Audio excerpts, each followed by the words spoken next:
로마서 10장 5에서 14절의 말씀으로 주님께 오마카세라는 제목으로 말씀을 나눌 겁니다. 대상은 저희 중등부 학생들이고요. 저희 교회가 지금 새 친구 초청 주일을 준비를 하고 있는데 그 과정에서 기독교가 어떤 종교이며 우리는 어떻게 구원을 받게 되는지에 대한 이해를 좀 더 명확하기 위한 위치에 이 설교가 놓여져 있습니다.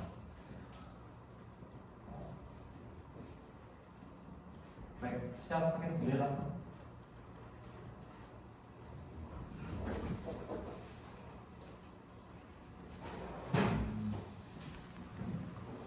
자, 중등부 친구들 여러분 안녕하세요. 안녕하세요. 아, 네, 초등부인 줄 알았어요. 우리 중등부 이런 분위기 아니잖아요. 초등부 친구들 분위기로 다시 한번 인사할게요. 안녕하세요. 안녕하세요. 안녕하세요. 네, 어제까지 뭐 했어요?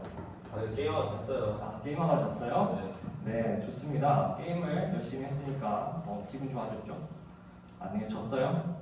네, 우리 친구, 네, 우리 찬영 친구 위로해주면서 함께 말씀에 집중을 해보도록 합시다. 네. 자, 설교를 시작을 해볼게요. 오늘의 말씀은 로마서 10장 5에서 13절입니다.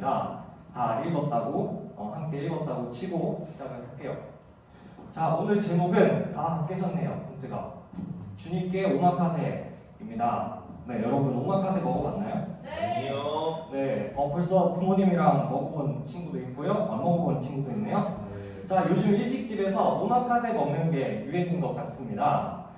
사실 이건 요리 이름이 아니라 주인이 마음대로 메뉴를 정하고 순서를 정해서 손님에게 내어주는 걸 가리키는 표현인데요. 일본어로 맡긴다 라는 뜻을 갖고 있다고 합니다. 그 가게에 남아있는 가장 좋은 생선을 요리사가 가장 자신 있는 방식으로 요리해서 요리사가 잘 짜둔 순서대로 대접하니까 맛있을 수밖에 없겠죠? 네. 네, 때문에 너무 비싸서 저도 아직 한 번도 먹어본 적이 없습니다. 네, 유튜브에서 뭐 좀 보고 말씀드리는 거예요. 그런데 오늘 설교의 제목은 주님께 오마카세입니다. 김원영 전도사님 분명 학기 초에 자기 국어교육 전공했다고 했는데 네, 어휘구사 능력이 아주 고급지죠, 그죠? 네. 네, 불만 있어 친구야? 네. 너 상담.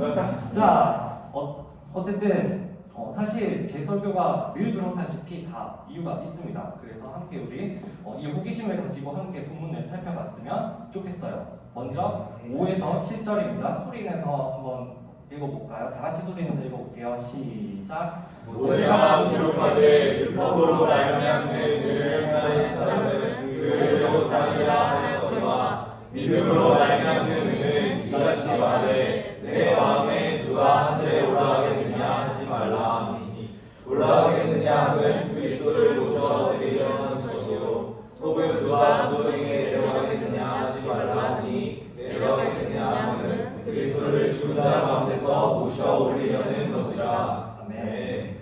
자, 여기서는 두 가지 의가 등장하는 게 보이죠? 하나는 율법으로 말미암는 의이고 하나는 믿음으로 말미암는 의입니다. 이 둘은 한글 성경, 우리가 지금 보고 있는 한글 성경에는 나와 있지 않지만 헬라어 접속사 대로 서로 논리적으로 대비되고 있어요. 율법으로 말미암는 의 대 믿음으로 말미암는 의. 우리는 이 둘을 오늘 비교를 할 겁니다. 일단 5절에 율법으로 말미암는 의를 먼저 살펴보자면 모세가 기록하되 라는 말이 나오죠. 이 구절은 모세의 말을 인용하고 있습니다. 그게 어디냐면 구약 레위기 18장 5절이에요. 함께 읽어보겠습니다. 너희는 내 규례와 법도를 지키라. 사람이 이를 행하면 그로 말미암아 살리라. 나는 여호와이니라. 네. 이 구절은 출애굽을 한 이스라엘 백성들에게 하신 하나님의 말씀인데요. 이집트나 가나안에 있는 어떤 가증한 풍속들을 따르지 말고 하나님의 규례와 법도를 지키라는 말씀입니다. 하나님은 모세를 통해 율법을 주셨고 그걸 온전히 잘 지키면 그 사람이 구원을 받을 거라고 말씀하셨죠. 그러면 이런 질문을 할 수 있을 것 같아요. 전도사님, 그러면 그냥 율법 잘 지켜서 구원 받으면 되는 거 아닌가요? 구약 내내 율법 지키라고 그렇게 이야기했는데 율법이 뭐가 문제죠?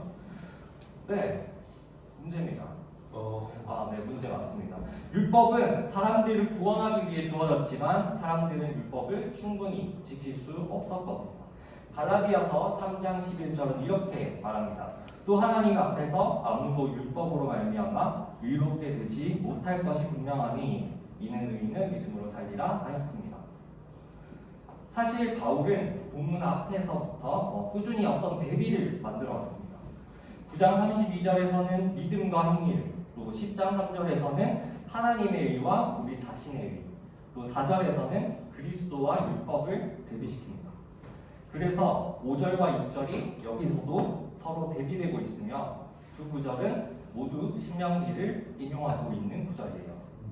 한번 살펴보겠습니다. 네. 자, 여기도 번갈아 가면서 읽어볼까요? 시작. 네, 제가 먼저 할게요. 내가 오늘 내게 명령한 이 명령은 내게 어려운 것도 아니요 먼 것도 아니라 하늘에 있는 것이 아니니 내가 이르기를 누가 우리를 위하여 하늘에 올라가 그의 명령을 우리에게로 가지고 와서 우리에게 들려 행하게 하랴 할 것이 아니요 이것이 바다 밖에 있는 것이 아니니 내가 이르기를 누가 우리를 위하여 바다를 건너가서 그의 명령을 우리에게로 가지고 와서 우리에게 들려 행하게 하랴 할 것도 아니라. 이 구절을 보면 자연스레 12절과 13절의 내용이 이해가 갑니다. 갑자기 예수님이 왜 하늘에 계시다가 무적에 계시다가 우리가 올라갔다 내려갔다 하니 많이 하는 이야기가 나오느냐? 그건 바로 예수님이 그리 멀리 계시지 않다는 뜻입니다. 구원이 손에 닿는 곳에 있다고요. 놀랍게도 바울은 이 신명기 말씀을 율법 대신 믿음으로 말미암는 의에 적용하고 있습니다. 원래 신명기 맥락에서는 이게 율법일 텐데 말이죠. 왜 그랬을까요? 네. 했더니 침이 말아서 말투가 귀여워지고 있습니다.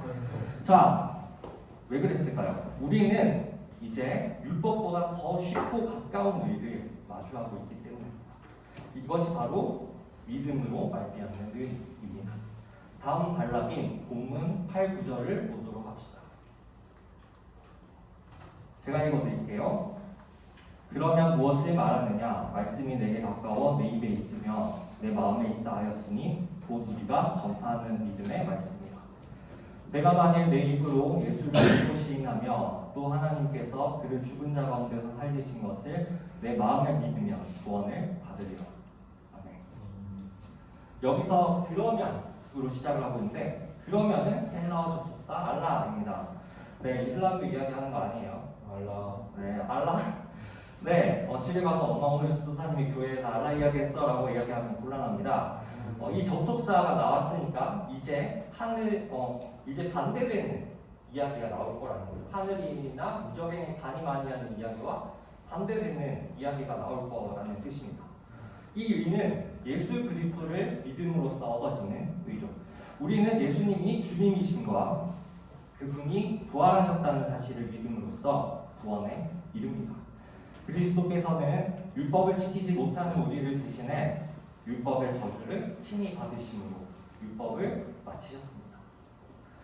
마지막으로 10절에서 13절을 함께 읽어보도록 하겠습니다. 시작. 사람이 마음으로 믿어 의에 이르고 입으로 시인하여 구원에 이르느니라. 성경에 이르되 누구든지 그를 믿는 자는 부끄러움을 당하지 아니하리라 하니 유대인이나 헬라인이나 차별이 없으며 한 분이신 주께서 모든 사람의 주가 되사 그를 부르는 모든 사람에게 부여하시도다. 누구든지 주의 이름을 부르는 자는 구원을 받으리라. 아멘. 자, 10절에 마음으로 믿는 것과 입으로 시인하는 것, 또 의에 이르는 것과 구원에 이르는 것은 서로 거의 같은 내용입니다. 내적이고 외적인 차이가 있지만 진정한 의미에서 이 둘을 분리할 수는 없을 거예요. 믿음에 이르는 길은 이렇게 단순합니다. 이어지는 11에서 13절은 그리스도를 통해 구원에 이르는 길이 얼마나 쉬운지를 3절에 걸쳐서 보여주는데요. 요약하자면 이렇습니다. 예수님을 믿으면 부끄러움을 당하지 않습니다. 예수님을 부르면 부유하게 복을 주십니다. 예수님의 이름을 부르면 구원을 받습니다. 결국 구원의 준비물은 믿음의 대상이신 예수 그리스도와 그분이 행하신 일인 복음, 그리고 그것을 마음으로 믿고 입으로 시인하는 믿음일 것입니다. 이 중에 어느 것 하나 어려운 것이 있나요? 없습니다. 네, 여러분 판에 갈 필요 없고 무적행 갈 필요 없다고요. 그냥 이미 주어진 것을 받아들이기만 하면 됩니다. 그리고 그 안에는 유대인이나 헬라인이나 차별이 없죠. 누구나 똑같이 그 위에 이룰 수 있습니다. 한국인은 어디에 속할까요? 이방인이요. 네, 헬라인에 속할 수 있겠죠. 따지고 보면 우리 헬라인은 아니잖아요. 그리스인 아니잖아요. 네, 그렇지만 율법을 받지 않았고 하나님에 대한 구원의 소식을 유대인들을 통해서 들어야만 했던 이방인이니까 헬라인에 속한다고 보면 될 것 같습니다. 그러나 이제 우리 모두가 이 구원의 소식을 접했고 그 안에 받아들여질 수 있게 되었습니다. 앞서 말했듯이 이미 주어진 것들을 받아들이기만 한다면 이런 면에서 우리는 구원에 있어 특별히 할 것이 없습니다. 하나님의 일방적인 은혜가 우리를 의롭게 합니다. 차려진 밥상에 숟가락만 얹으면 됩니다.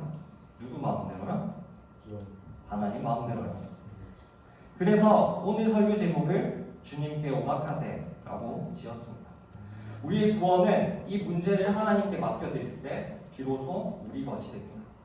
우리 행위, 우리 노력, 우리 스스로의 의로움에서 오는 것이 아닙니다.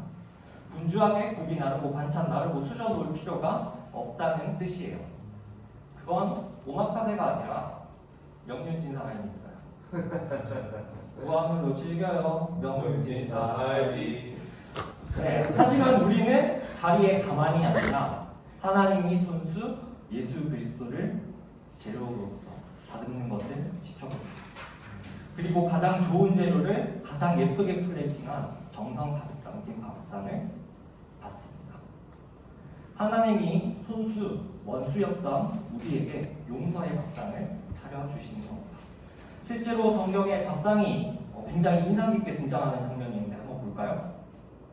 짠! 이겁니다. 네, 이 장면입니다. 바로 부활하신 예수님이 베드로와 제자들에게 차려주신 밥상입니다. 마침 불고기 구이를 준비해 주셨네요. 오마카세 감성이 뭔지 아시는 것 같습니다. 제가 성경에서 가장 좋아하는 장면들 중 하나예요. 부활하신 예수님과 그분을 대신했던 베드로. 그 말로 표현하기 힘든 어색함과 죄송함과 그 뭔가 말로 하기 힘든 그 감정의 소용돌이 속에서 예수님은 말없이 먼저 밥상을 차리십니다. 예수님 제가 잘못했어요. 죄송합니다 하기도 전에 이미 밥상은 먼저 차려져 있었습니다. 그 밥상을 다 먹고 나서야 베드로는 제가 주님을 사랑하는 줄 주님께서 아십니다 하고 고백을 해요. 오늘 우리는 율법으로 말미암는 의와 믿음으로 말미암는 의에 대해서 살펴보았습니다. 세상의 많은 종교와 철학, 가치관은 우리에게 규칙을 지키거나 행해서 얻어지는 무언가를 이야기합니다. 그러나 적어도 우리가 오늘 성경에서 만나는 구원은 그런 게 아니었어요. 그냥 예수님이 하신 일, 인정하고 받아들이는 것 말이죠. 예수님이 차리신 밥상을 받아 먹는 것. 우리가 이상한 밥상을 차리려 했던 그 모든 노력을 멈추고 주님께 맡겨드리는 것. 이것이 기독교가 말하는 구원의 길입니다. 우리 이 길을 함께 온 교회 공동체가 함께 오래오래 즐겁게 걸어갔으면 좋겠습니다. 함께 기도하겠습니다. 여기까지입니다. 네.